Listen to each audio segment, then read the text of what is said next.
Boa tarde, meus irmãos, minhas irmãs. Meu nome é Lorenzo, um trabalhador desta casa e do movimento espírita. Mas hoje, especialmente, porque sou um ex-presidente dessa casa. Então, hoje a gente vai conversar sobre Bezerra de Menezes.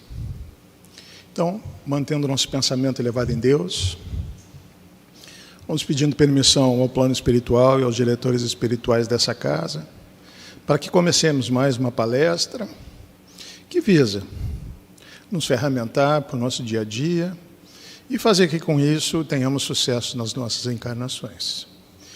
Pedimos, Pai, que os trabalhos transcorram dentro de um clima de paz, de amor, de união e de muita compreensão mútua. E que possamos sair daqui melhores do que quando entramos. Que assim seja, graças a Deus. Bom, pessoal, quando me pediram para fazer uma palestra sobre a nossa casa, Bezerra de Menezes, a gente já tem algum tempo aqui, no meu caso desde 83, e passamos por muitas coisas, vimos muitas coisas, né? Mas uma coisa que me fez recordar isso foi que, quando Bezerra fez 90 anos, há 17 anos atrás, lembre-se que ontem nós fizemos aniversário, né? No dia 16 de abril, e o Bezerra foi fundado no 16 de abril de 1917. Ok. Há 17 anos atrás eu fiz uma palestra sobre Bezerra de Menezes, comemorando os 90 anos dessa casa. E pesquisamos num livro de uma trabalhadora da casa, que se chama Maristela Schneider. Acho que é isso.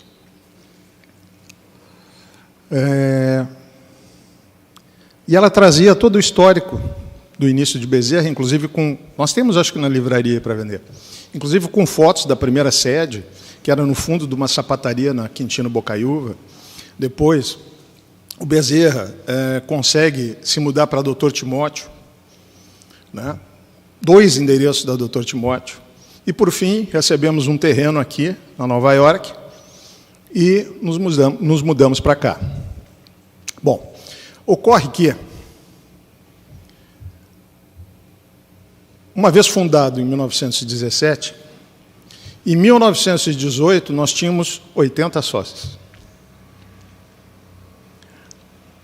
Lembre-se que em 1918, Primeira Guerra Mundial. Mas tinha mais uma outra coisa em 1918 que foi fundamental, acho, que para o erguimento do Bezerra. Nós sofremos a ação da primeira peste, a gripe espanhola.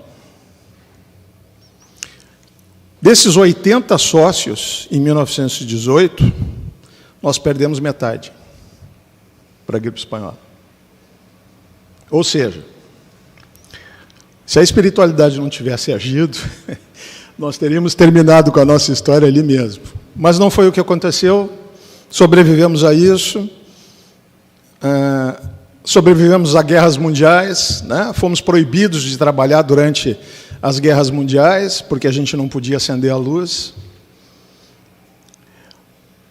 Mas, ao longo do tempo, vamos passando por obstáculos, os nossos voluntários vêm se tornando administradores desta casa, e cada um que passa tenta fazer mais e melhor do que aquele que já passou.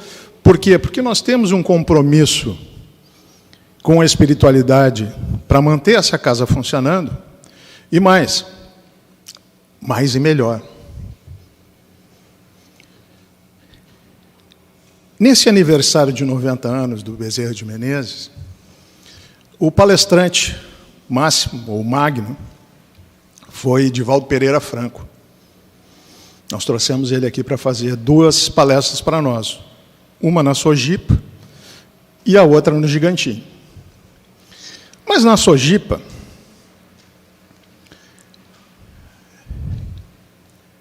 ele trouxe até nós um comunicado de Bezerra de Menezes, do chefe, do padrinho, dizendo que essa casa foi planejada na espiritualidade para ser muito grande, porque eles já estavam prevendo o grande número de necessitados que aqui iam ocorrer. Então, ela foi projetada como a maioria dos Bezerras de Menezes aí pelo Brasil são grandes. Mas a nossa casa não tem proporção para nenhuma outra casa, pelo menos do sul do país que eu conheça, não, essa aqui é maior. Mas, dizia ele, vocês nasceram para ser grandes, mas com segurança e com qualidade.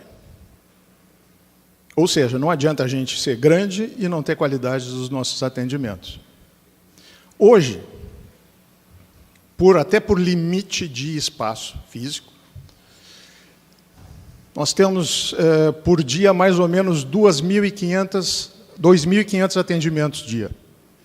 Ou seja, 2.500 pessoas são atendidas nessa casa todos os dias, a não ser no dia 1º do ano, que é o único dia que essa casa fecha. Nós abrimos de segunda a domingo e só fechamos no dia 1º de janeiro. 2.500 atendimentos dia. Bom, nós temos milhares de voluntários que nos ajudam a abrir essa casa e atender as pessoas. Nós temos mais de 3.500 alunos nas nossas escolas, né? Desde estudo sistematizado, educação mediúnica, estudo aprofundado, evangelização. Então, nós temos mais de 3.500 alunos. E mais, a cada ano tem lista de espera. Essa casa, ao longo do tempo, ela se caracterizou como uma casa de estudo. Então, nós temos desde o introdutório, para as pessoas que querem começar a participar das nossas atividades, até o estudo aprofundado, que é depois dos grupos do ESD e da educação mediúnica. Então, nós temos a graduação e a pós-graduação, né? E temos o ensino médio ainda. Aqui. Então, essa casa, ao longo do tempo, também, ela veio se caracterizando por atender muita gente. Então, se a gente atende 2.500 pessoas ano, o cálculo que a gente faz, mais ou menos, porque a gente não conta salão, a gente não conta outros trabalhos que são mais extensos, então a gente pode imaginar que esses trabalhos, ao longo do ano, beiram 1 milhão de atendimentos. É muita gente, né? Claro que a gente sabe que dentro desse 1 milhão tem muita gente que tem vários tipos de atendimentos. Mas vai ter sempre um médium trabalhador para atender esse 1 milhão de pessoas. Né? Então, essas atividades que o Bezerra faz, ele faz mais de 50 tipos de atendimentos aqui dentro. O que é muito importante. Né? Então, a gente tenta conciliar com a espiritualidade o projeto de novos trabalhos para atender mais e melhor a todos que vêm aqui. E aí entra a experiência pessoal minha, não gosto muito de falar no eu, mas eu nunca falei com alguém sobre o Bezerra de Menezes que ele ou não conhecesse o Bezerra de Menezes ou conhecia alguém que conhece Bezerra de Menezes. E jamais ouvi uma crítica negativa a atendimentos do Bezerra de Menezes. Isso é muito importante. Então, gente, nós temos alguns milhares de voluntários aqui. E eles é que eu faço a minha homenagem, porque eles é que fazem essa casa funcionar. Não é a presidência. Né? Lembrando que a gente é dividido em conselho de administração, conselho fiscal e conselho deliberativo. Esses são os órgãos que gerem a casa. E sempre em colegiado. Nunca uma ilha, sempre em colegiado. Mas, efetivamente, quem faz essa casa funcionar são os voluntários. São essas pessoas que saem das suas casas, deixam as suas famílias e se propõem, de coração aberto, a atender todo mundo que vem aqui no seu setor de trabalho. E todos eles preparados, todos eles estudaram para trabalhar aqui. Ninguém trabalha no Bezerra de Menezes sem estudo, porque é uma condição, a gente entender aquilo que está fazendo e fazer bem feito. E não se enganem, ao longo do tempo a gente ouviu... Olha, para mais de 50 pessoas me dizendo que iam se matar. Iam se matar. Passaram pela frente aqui do Bezerra de Menezes e alguma coisa trouxe eles para dentro do Bezerra de Menezes. E eles resolveram se dar uma chance. E, invariavelmente, todos eles trabalhando depois da crise ter passado. Ou seja, quando a nossa portaria ali recebe uma pessoa com um sorriso no rosto, não perguntando quem é a pessoa, não perguntando quem é a pessoa, e não perguntando no que essa pessoa acredita, a única coisa que nós, trabalhadores, perguntamos é o seguinte: o que podemos fazer por você? Com um sorriso no rosto. Às vezes, isso é a diferença entre vida e morte. Aí a importância do voluntariado, estar bem preparado para dar prosseguimento aos atendimentos dessa casa. Exemplo para vocês. Nosso quadro da nossa assistência social. Lembrando sempre que é sociedade beneficente espírita, ou seja, a beneficência vem antes do espiritismo. Essa é a nossa missão. Esse quadro aqui diz o que nós precisamos mensalmente para a beneficência. Nós atendemos mais ou menos 60 casas, entre casas de atendimento de crianças, adultos e idosos. 60 casas. E por mês a gente arrecada mais ou menos entre 8.000 a 9.000 quilos entre alimentos e roupas para doar para essas 60 casas, que são cadastradas e a gente verifica essas casas para ver da credibilidade delas, enfim. A gente faz tudo que tem que fazer direitinho. Nós chegamos a trabalhar dentro do presídio feminino há muito tempo. Há muito tempo, há mais de uma década. Nós estamos dentro do presídio feminino, com resultados positivos.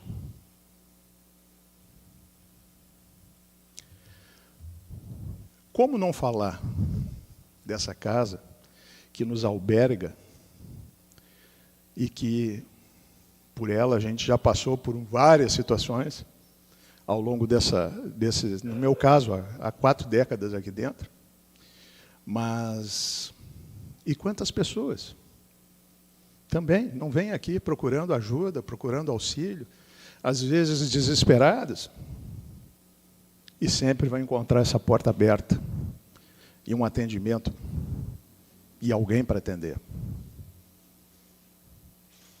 Então, quando me convidaram para fazer essa palestra, eu pedi licença lá ao nosso diretor das palestras, que eu falasse muito sobre o voluntariado. Porque é o motivo de sobrevivência da casa as pessoas se voluntariarem. E aí cada um para pensar naquilo que pode fazer pelos outros. Por quê? No Evangelho do Lar aqui, antes, um dos nossos irmãos, acho que foi o irmão Luciano, falou que não basta a gente não fazer o mal. no final das contas, quando a gente desencarnar, a pergunta que eles vão fazer para nós é o que de bom você fez com a encarnação que você recebeu. Não é o número de palestras doutrinárias que a gente ouviu, não é o número de litros de água fluida que a gente tomou ao longo da nossa existência, não é o número de passes, não. É o que de bom eu fiz com a minha encarnação. E aí a gente para pensar individualmente naquilo que eu posso ajudar. Seja onde for. Se for como voluntário do Bezerra de Menezes, agradecemos muito, porque é a certeza da continuidade dessa casa ad eterno. Mas se for em alguma outra instituição valorosa, e tem várias aqui, que seja. Mas que cada um pense naquilo que pode fazer em prol dos outros, não em prol de si mesmo. Porque quando a gente reclama da nossa sociedade, a gente reclama de uma sociedade materialista e egoísta. Ou seja, a maioria das pessoas pensam no seu próprio umbigo e não estão preocupadas com o que está acontecendo na sua volta. O problema é que nós espíritas, depois que entramos em contato com as obras básicas, não tem como a gente ser a mesma pessoa. Não tem mais como eu me preocupar só comigo. Por quê? Porque eu fico sabendo que eu fui colocado nessa terra aqui, mais uma vez, para que eu possa evoluir como ser humano. Porque nas outras encarnações eu não consegui fazer isso. Porque tudo que me fez, tudo que eu trabalhei e que me fez vir até hoje aqui, me trouxe num planeta de provas e expiações. E não é o melhor planeta possível para a gente reencarnar. Mas a diferença é que a gente aprende os ensinamentos da doutrina espírita e muda. E tenta ser um habitante do próximo planeta, que vai ser a Terra, mais evoluída em regeneração. Então, para eu poder ficar nessa Terra aqui, eu vou ter que começar a reagir como um habitante de um planeta em regeneração, não mais num planeta de provas e expiações, porque esse planeta está deixando de ser de provas e expiações. E as necessidades vão ser outras. Inclusive, as necessidades de elevação individual vão ser outras. O que até hoje a espiritualidade relevou para que a gente reencarnasse aqui, a partir de agora não mais. Vai reencarnar aqui quem vibrar num planeta de regeneração. E eles estão avisando com muita antecedência isso, para que a gente entenda isso e mude. E uma das formas de mudança é o voluntariado. Por isso que eu pedi licença para falar sobre o voluntariado hoje aqui. Por quê? Porque essas ações boas que eu vou fazendo ao longo da minha vida, da minha existência, vão anulando as ruins. E eu as fiz muito. Só que ao longo do tempo tu começa a aprender, e não é só aprender. Porque ler as obras básicas é muito fácil. Muito fácil. O problema sempre foi colocar em prática aquilo que está nas obras básicas. Então, eu não posso falar para vocês de amor incondicional e de não querer mal ao seu inimigo se eu não fizer isso na minha vida. Porque o espírita, ele educa pelo exemplo. Não é da boca para fora. Porque as pessoas te enxergam e veem como tu reage. Os encarnados e os desencarnados. Porque os nossos obsessores, as nossas vítimas do passado, estão também nos observando. E a gente só vai conseguir quebrar uma obsessão pelo exemplo. Por trabalho 24 horas. Na área do bem. Por dominar os meus pensamentos, meus sentimentos. E direcionar isso para o bem. Só vou conseguir ter uma vitória na minha encarnação se eu conseguir dominar a mim mesmo. E quando eu começo a dominar a mim mesmo, eu vejo que um mundo se abre para mim de possibilidades de eu projetar o meu futuro.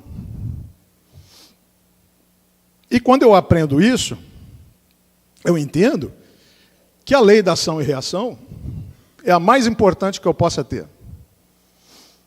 Por quê? Porque a cada ação que eu fizer vai ter uma ação em contrária de igual tamanho. Ou seja, se eu fizer alguma coisa ruim, vai voltar para mim. Se eu fizer uma coisa boa, também vai voltar para mim. E se eu entendo isso, eu começo a projetar o meu futuro. Porque eu paro de pensar o mal, paro de fazer o mal e começo a trabalhar no bem. E isso vai voltar para mim magnetizado com tudo que vibra no mesmo padrão, seja bom ou ruim.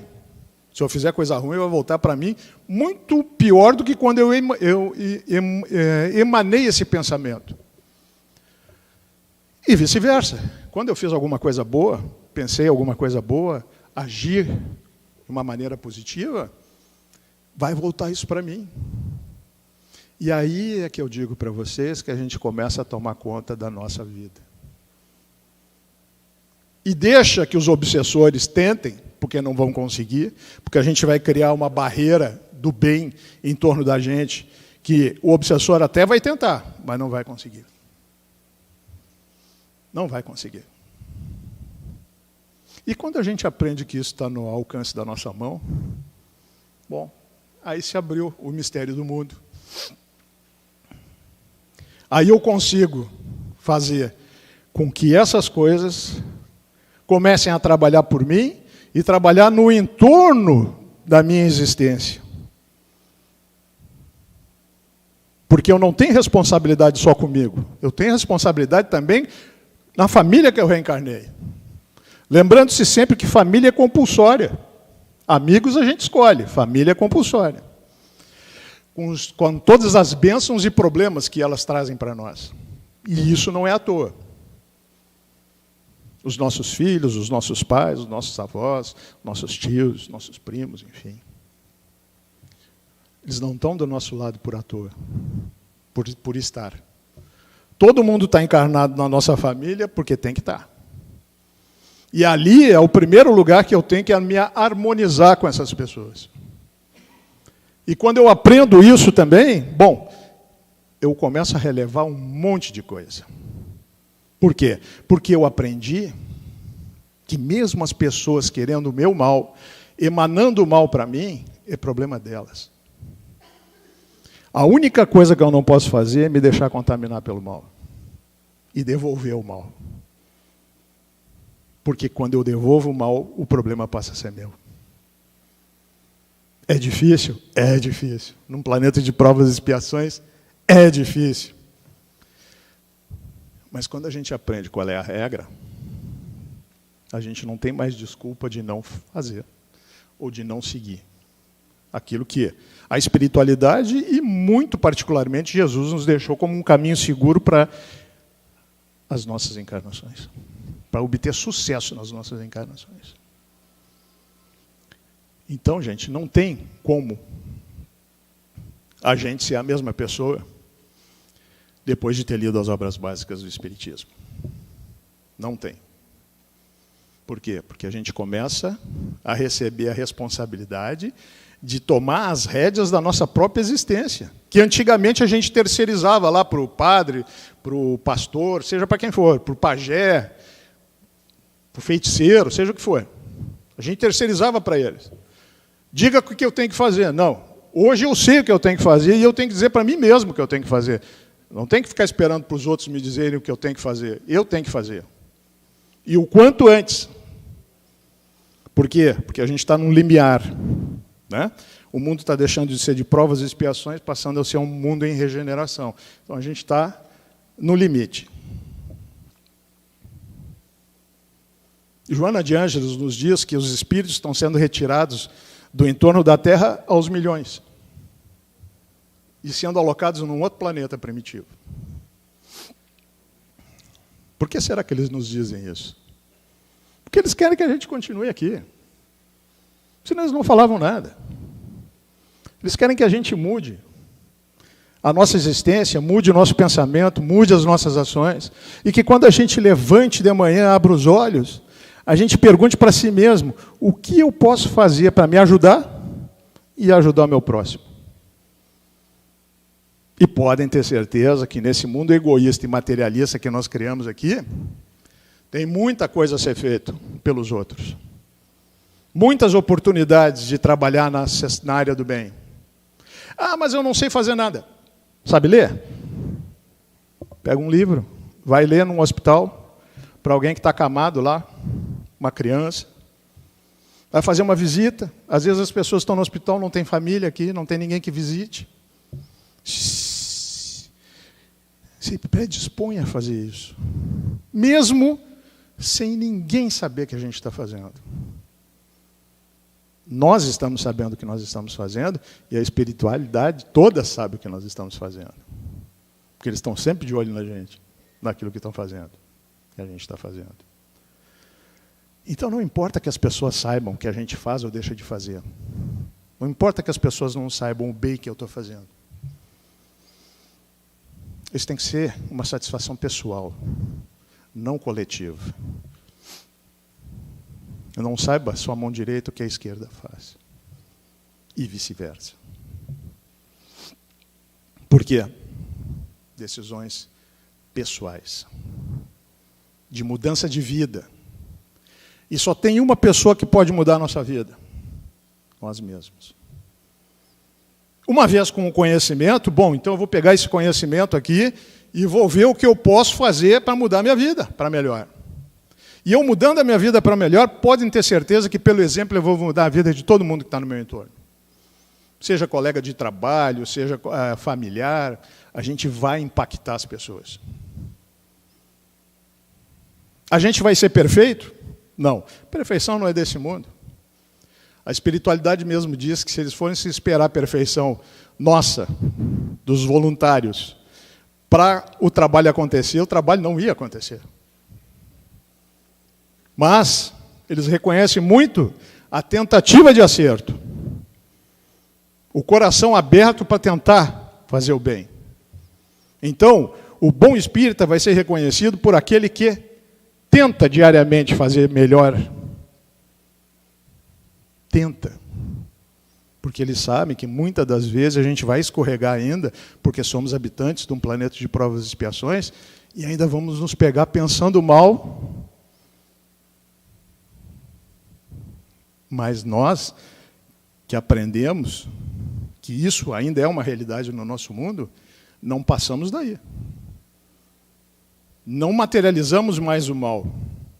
Até podemos pensar no mal, mas eu já começo a trabalhar para tirar aqueles pensamentos de dentro da minha cabeça. E a gente sabe quem é, sabe o que pensa e sabe o que faz. Se alguém que a gente não pode enganar é nós mesmos. E a espiritualidade, que sabe exatamente quem nós somos. Então, esse caminho do Espiritismo é um caminho sem volta. Por quê? Porque a gente quer o melhor para nós no nosso futuro. Ou não? Ou essa oportunidade que nós estamos tendo ao longo dos milhões ou bilhões de anos de reencarnar aqui não é uma possibilidade de fazer melhor do que fez na última encarnação? A gente está de volta aqui. Se a gente fosse esse santo que a gente acha que é, a gente não estava mais encarnado aqui. A gente era um anjo no mundo celeste. E a gente está muito longe disso. Mas a boa notícia é que está todo mundo no caminho. Essa é a boa notícia. E o tempo que a gente vai levar... Você lembra do caminho que é do átomo ao arcanjo? Dito pela espiritualidade? Pois é. Esse caminho, a gente está na metade. A gente está no reino hominial. Eles dizem que daqui para o celestial tem mais outro tanto. Mas esse caminho vai ser mais curto ou mais longo, dependendo do quê? De nós. Da nossa vontade de mudar, de fazer diferente, com as oportunidades que nós temos. Porque a oportunidade não é de trocar de roupa. A oportunidade é de trocar de sentimento. Essa é a grande notícia que essa casa, ao longo dos seus 107 anos, vem trabalhando com cada um de nós que chega aqui necessitado e que ela jamais se nega a acolher a ninguém. E lembre-se, não perguntamos quem vocês são, o que vocês são e o que vocês acreditam. A gente só pergunta o que a gente pode fazer por vocês. Muito obrigado por terem me ouvido. Mantendo o nosso pensamento elevado em Deus, vamos agradecendo a oportunidade do trabalho na seara do bem e pedindo para que, quando retornemos às nossas casas, retornemos revigorados e modificados, para que consigamos atingir os objetivos reencarnatórios anteriormente acordados com eles. Que assim seja, graças a Deus. Vamos em paz.